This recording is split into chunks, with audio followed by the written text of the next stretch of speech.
Welcome to the Thomson Reuters Idea of the Week and Alpha Now. I'm John Cozy. We all know about comfort food, but what about comfort stocks? Amid a shaky world economy, investors may feel better owning firms which get most of their revenues from the USA.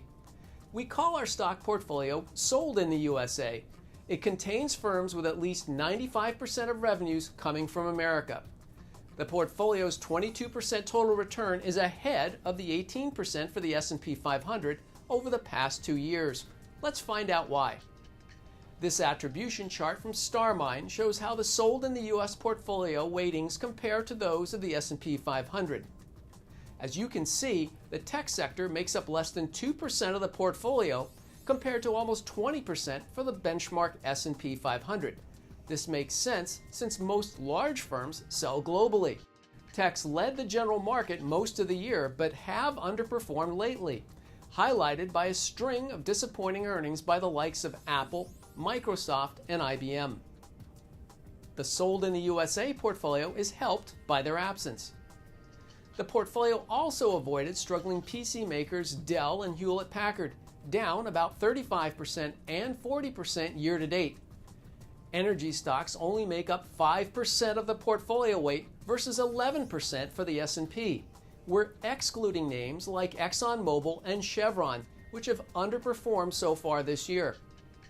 The sold in the USA portfolio avoids the higher market weight of the S&P 500 energy sector, up only 5% on a year-to-date basis. As you're probably figuring out, our portfolio has a smaller market cap bias. Of the top 100 market cap companies in the S&P 500, only 13 are in the sold in the USA portfolio. Now moving to overweights, our portfolio's got a 30% weight in financial stocks. These are market outperformers like Wells Fargo, US Bancorp, and Insurer Travelers, and laggard PNC Financial. Absent are names like JP Morgan Chase, Citigroup, and Bank of America, which have as a group actually done better than their US-focused peers this year. Telecom services as a sector has done well. The sector includes AT&T, Verizon, and Sprint Nextel.